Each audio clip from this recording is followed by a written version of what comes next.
Thank you for tuning in. I am your host, Joseph Martin. Hit that like and subscribe button to support the channel and hit that bell icon to receive notifications. Let's get right to it.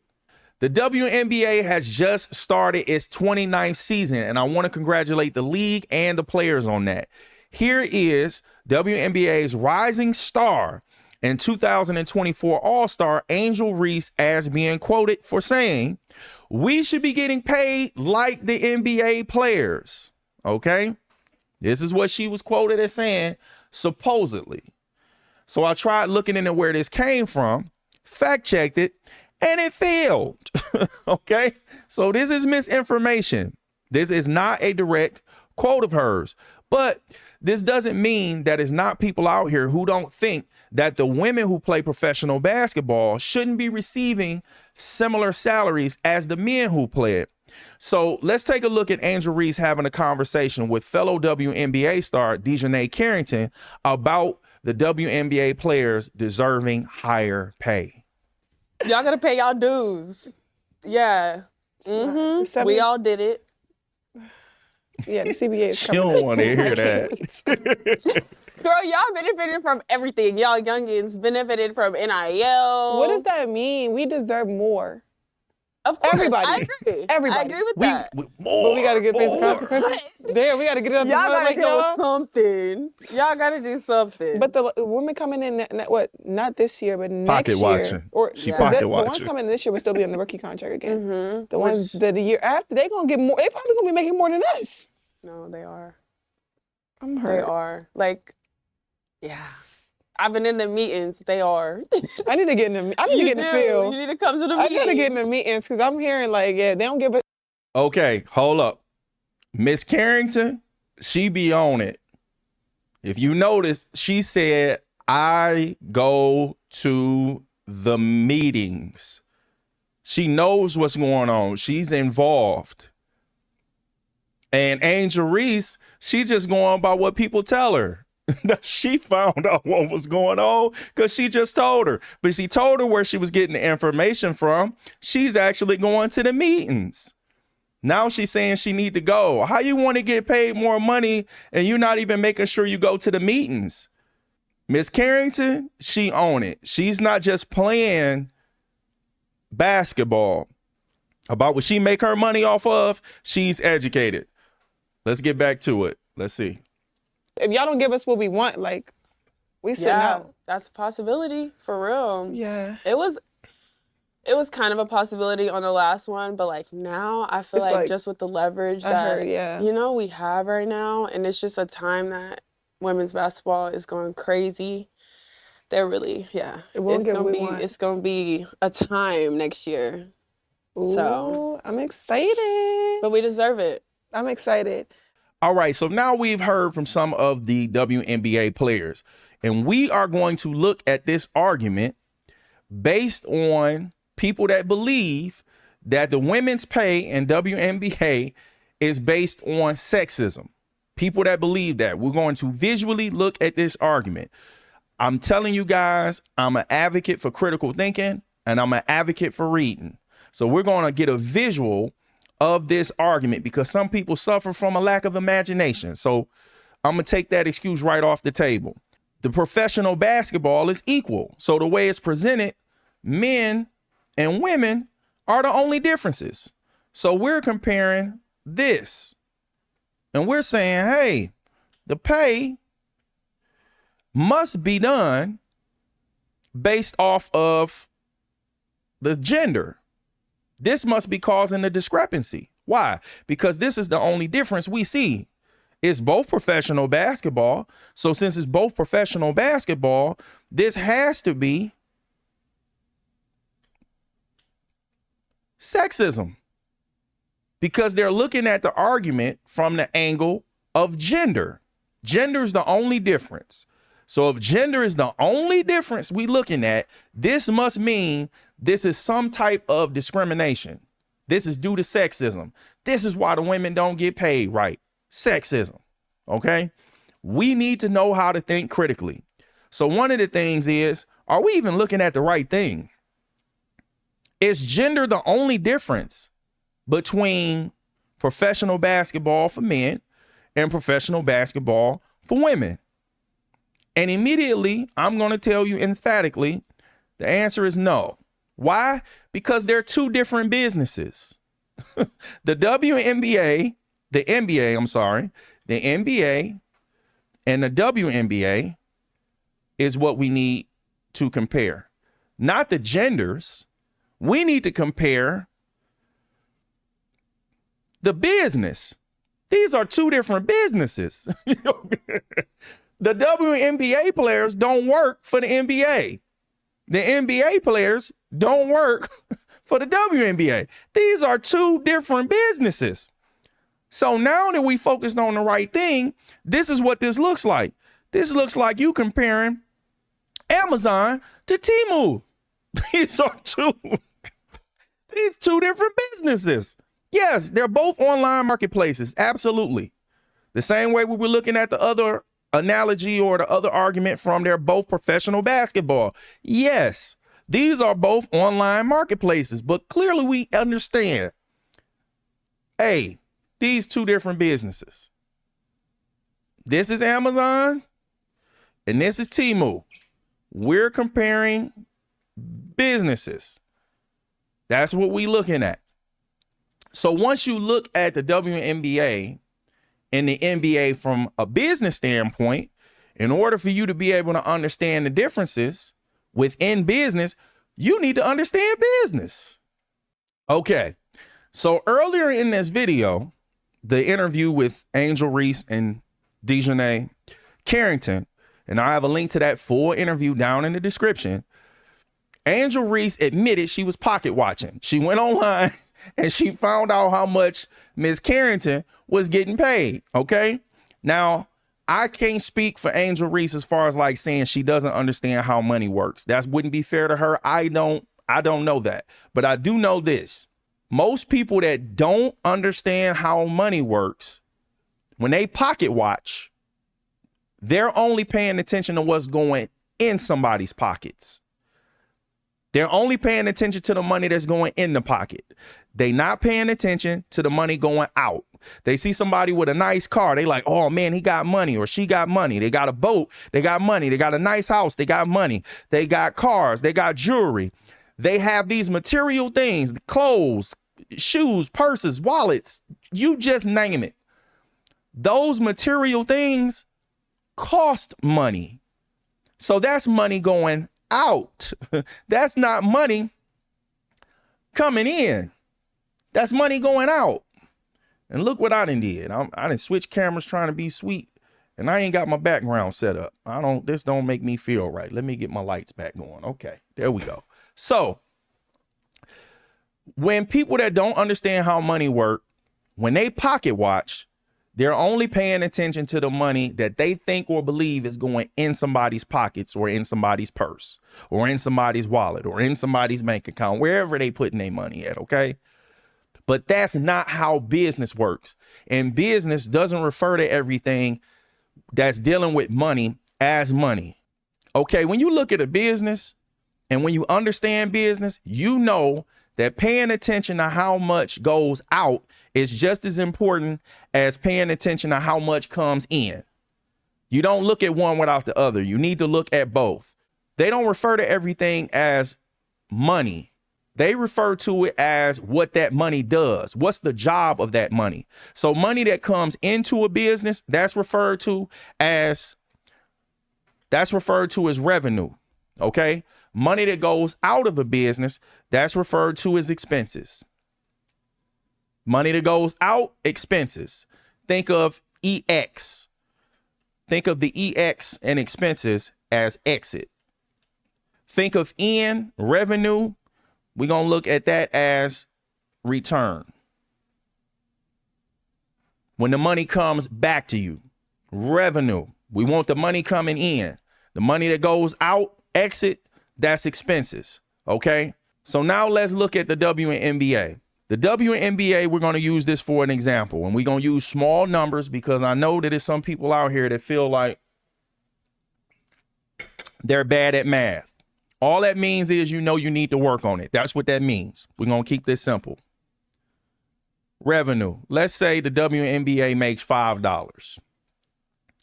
They make $5, but their expenses is $6. How are they going to cover their expenses if they're not making enough money? Same thing that people do. Take on debt.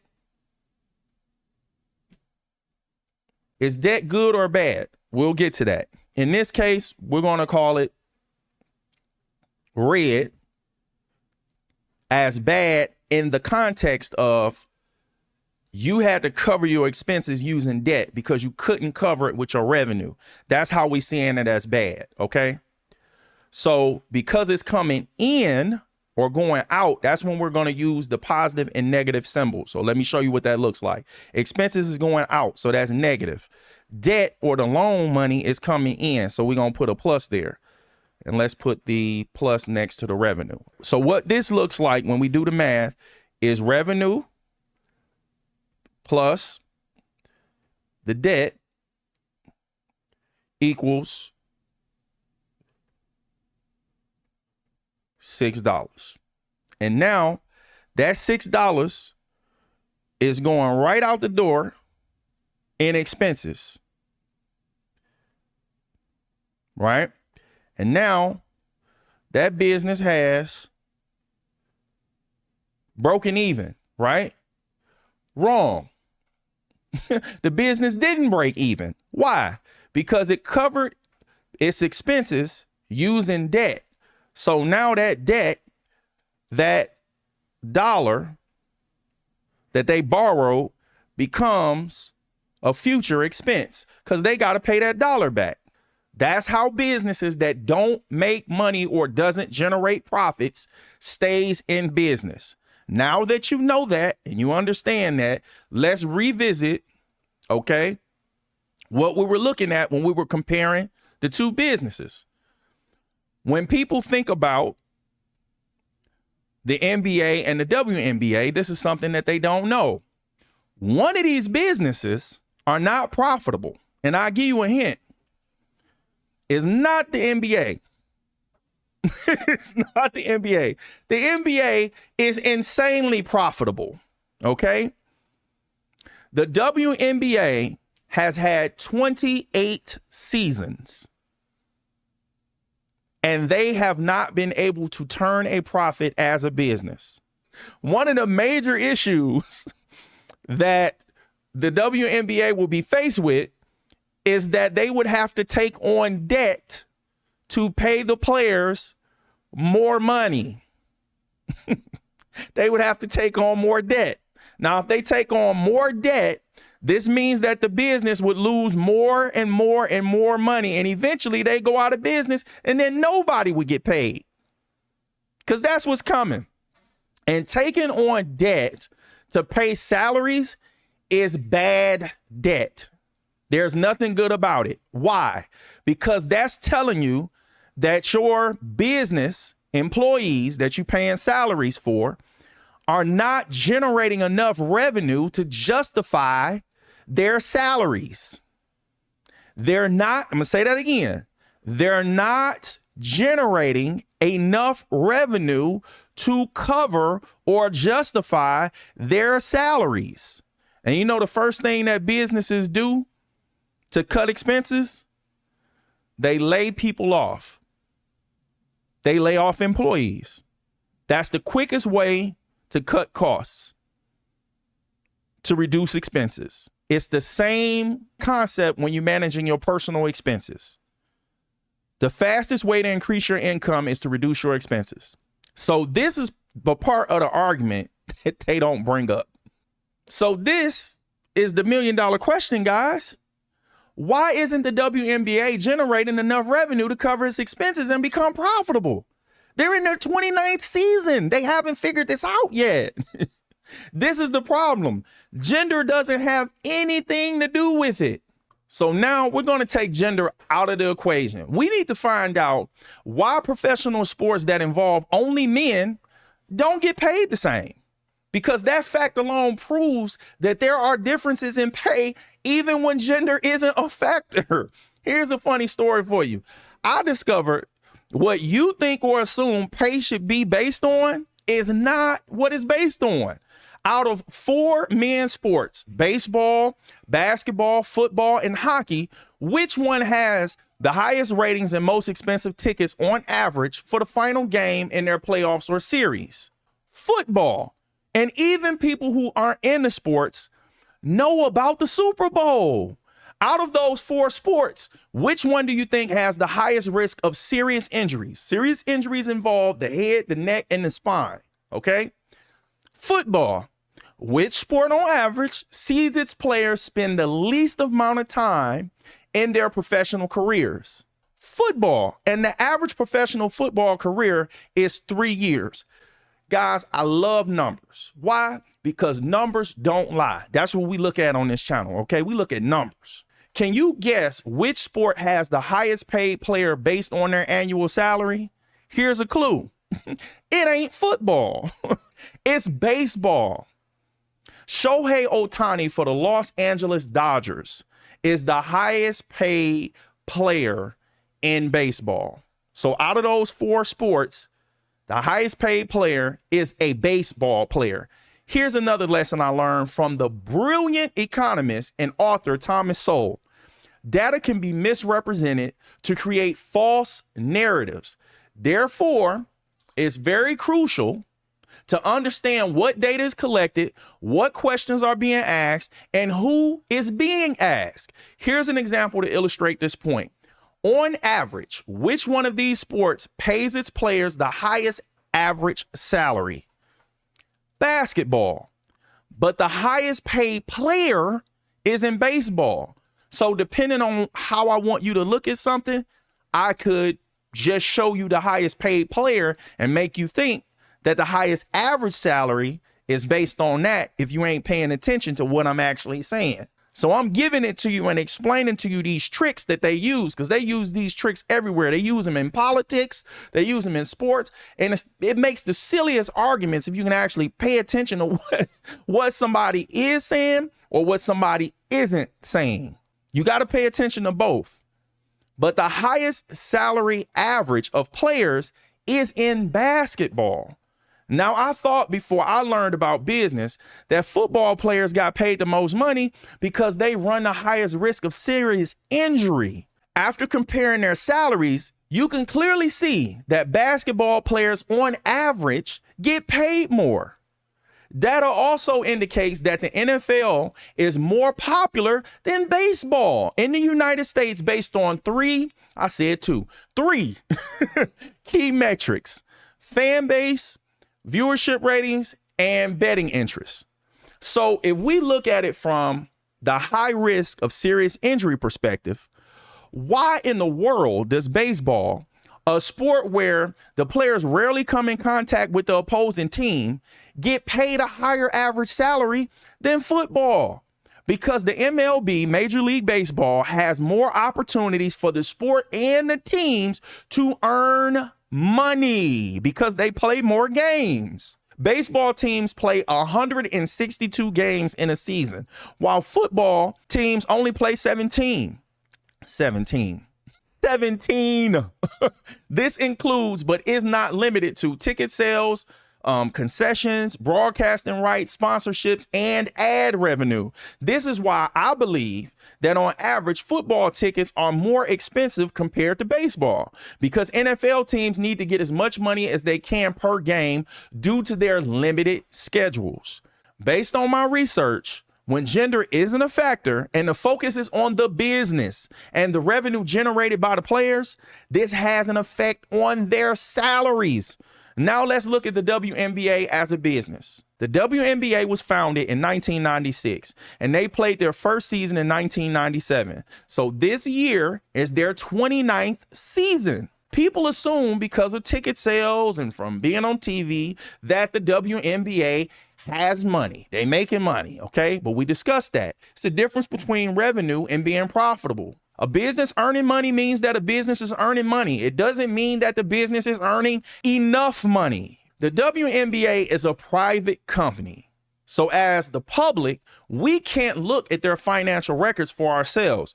But reports and articles have stated that as a business, it is not profitable. Before you start a business, you want to know who your customers are, or in the WNBA's case, who your target audience is. Who is going to watch your games and buy tickets? People that love basketball, maybe? You know? People that love basketball are already watching the NBA. So if that's the case, you need to find out what makes your business different. What makes the WNBA something you should watch? If those differences don't attract an audience, which leads to revenue, then it's a poor business model and a bad investment. In my opinion, the main audience that watches the NBA are men, and they're watching because they're living through the players. They're admiring their abilities on the court. They're vicariously getting something out of it. They're living through that player. It's a deep thing for a man. I do it, you know? And the NBA's audience, that's women, are watching it because they're supporting their husbands or boyfriends, and they're attracted to the players. And it's an exciting environment. The only thing the WNBA has to offer that the NBA doesn't is women playing basketball. Like I'm not even trying to be funny. That's the only thing I can find. The reasons men and women watch the NBA doesn't translate to the same reasons they would watch the WNBA. There's not a large woman audience or women audience that's watching the WNBA and living vicariously through the players, admiring their abilities on the court. I wish I was her. I just don't see their audience being that way. I just don't see it. If it is, I don't see it. And men aren't watching it because they're supporting their wives or girlfriends and because they're attracted to the players and they see it as an exciting environment. That's something else the NBA doesn't have, and this is going to be controversial, but it's true. They don't have players who are openly homo-vegetable and dating other players. So you know that these women ain't even into you, and you're not attracted to them either, a large majority of them. As far as men wanting to watch women play basketball from that perspective, like just being attracted to them and them being attracted to you. On to some more numbers. The audience, remember, people who love basketball. What is the most exciting shot in basketball? If you love basketball, what is the most exciting shot? I would argue that most people would say three-pointers. But that's because they don't know that every point you score in basketball is considered a shot. The answer is the slam dunk. The dunk includes dunking on somebody, tip dunks, fast break dunks, and alley-oops. These are the most exciting things about basketball. I would argue this. So the WNBA at the end of the 2024 season, up until that point, recorded 38 dunks. Guys, listen to me. Over 28 seasons, they only recorded 38 dunks. Okay? And 27 of them were by one player. Brittany Griner, who looks like Malcolm Gladwell. This is why I tell you guys you need to read. Because if you read, you know who I'm talking about. Brittany looked like Malcolm Gladwell. I'm sorry. Okay? But out of these 28 seasons, if you don't factor in Brittany Griner, the whole WNBA up until that point has only had 11 dunks. That's less than 0.5% chance of a dunk out of an entire season. So if you want to see a dunk in the WNBA, you need to watch all of Brittany Griner's games to increase the chances of you seeing one. Now, if you love the game of basketball, why would you pay to watch it being played where the chances of the most exciting thing is not going to happen? It ain't going to happen. Here's another thing if you suggest to a WNBA player that they need to lower the rim so they can dunk. They will look at you like you called them out their name. You done called her a B word or something, man. Based off that response, you would think that everything else in the WNBA is the same as the NBA, right? Wrong. Here are a few things. The ball is smaller and lighter, but the rim diameter is the same size as the NBA rim. So the ball has more room to go in. The three-point line is closer, and they cool with that. But they don't want to lower the rim to increase the chances of dunking the ball. This is crazy to me. I get it on the end of wanting to prove that they can do the same thing that men can do. That's one battle. But if you want to make more money, you have to give people a reason to watch. You want to make more money, or you want to try to prove that you can do the same thing that men can do? You have middle school boys who can dunk the basketball with an NBA-sized ball on a regulation rim. Also, comparing the NBA and WNBA salaries without factoring in amount of teams and games they play during a season is another oversight. It's another oversight. The NBA has 30 teams, okay? 30 teams. Each team plays a total of 82 what I say? 82 games a season. And in 2024 season, the WNBA had 12 teams and they played 40 games. This season, the WNBA has 13 teams and each team plays 44 games. So they're getting it up there, right? But remember, fewer games means fewer opportunities for the WNBA and the teams to generate revenue. Here's WNBA two-time champion and Hall of Famer Lisa Leslie suggesting to NBA players they should use part of their salaries to fund the WNBA salaries. If it's one thing that you, I don't want to say change, that you feel that can help the WNBA's game out. Help the game out. Okay, so I think the game is looking great. I think it's evolved great.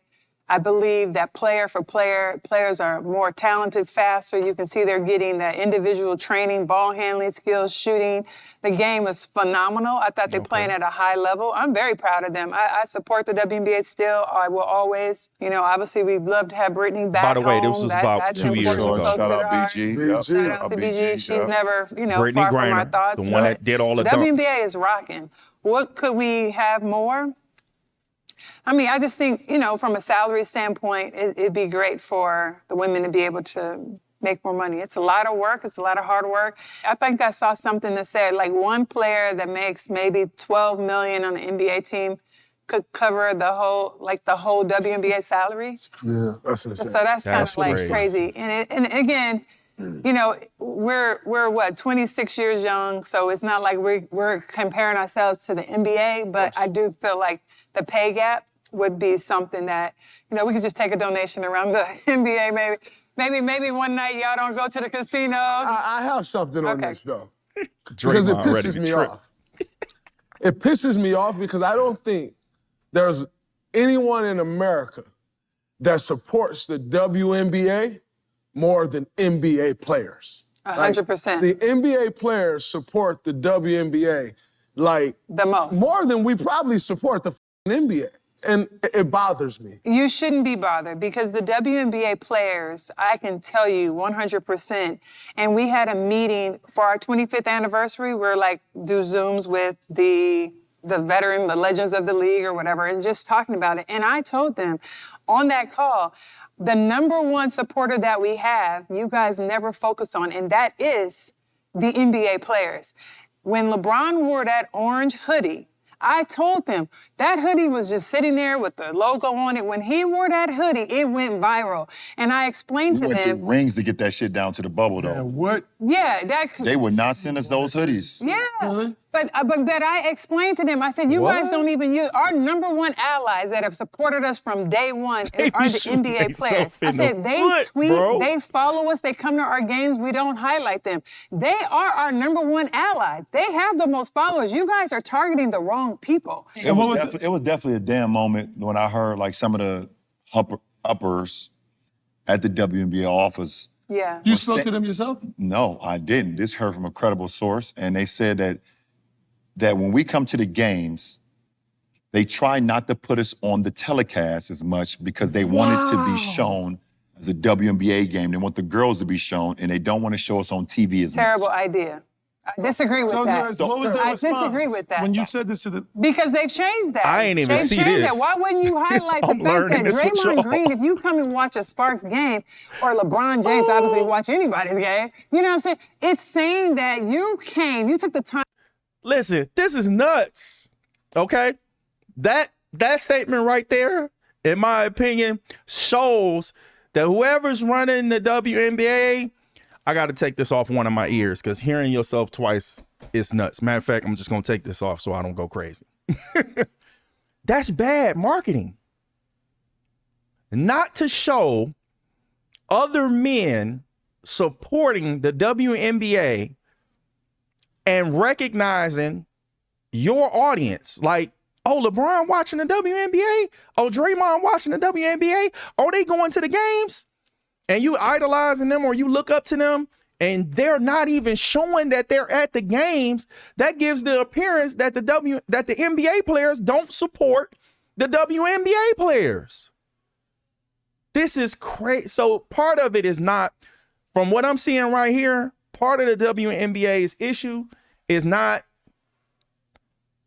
just the fact that they're not generating revenue. Part of it looks like they're bad. They're horrible at marketing. They're horrible at marketing. And then it seems like they're trying to shut men out and make men the enemy instead of making men their ally. And she's saying what she's saying directly to, she don't even play anymore. But she was saying this directly to the NBA players who are saying, we trying to be supportive, and they shutting us out. They shutting us down. They shutting us out and they shutting us down. And LeBron put out there that he went through hell trying to even get a hoodie or something for him to be able to show support for the team.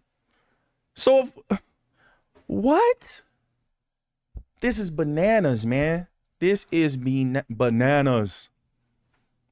Bananas. It seems like part of the WNBA's issue, from what she just said, in my opinion, is bad management. Because the WNBA is its own business, it's supposed to fund everything, including its players' salaries, off its ability to generate revenue, not take donations from the players in the NBA. This is crazy. Some females make it a gender war and then expect the men to support them. This is insane, and that's not support. The problem is the business that you're working for. Something's wrong with that business. Where else have you seen people that work for different entities ask them to donate portions of their salaries to support them instead of fixing where the actual issue or the problem is, or addressing where the issue or the problem is? This is crazy, man. So what is the result of our investigation? The pay of the players in professional sports is not based off their gender. It's based off how much revenue can be generated from having that player on your team and in the sport. The bottom line is, will people pay with their dollar or their attention to see this player, this team, this sport, and how much money or time will people be willing to pay? I'm glad that they have a professional level of women's basketball, because it gives women who played in college an opportunity to play on a professional level and make money from it. And I wish it was more sports for women so they can have more opportunities to receive scholarships for college. It's about making money. And if it doesn't make money, then it costs money. It's just a reality of it. And the more I read and do research on this stuff, I usually find that everything, for the most part, leads right back to profits and money. It boils, but you got to follow it. Like that saying, follow the money. Man, that is true. The more I read, the more I look at this stuff. Politics, follow the money. Business, follow the money. Racism, follow the money. Sexism, follow the money. Whatever they saying on the surface is so superficial. You dig through it deep enough, oh, there go the money. Oh, this is what they've been hiding. This is what they've been lying about. Here go the money right here. Follow that. So put your thoughts down in the comments. I want to know what you guys think. I hope you learned something, and I hope that you earned something. And if you want to know if the Shedeur Sanders falling in the draft was due to racism, check out this next video. God bless.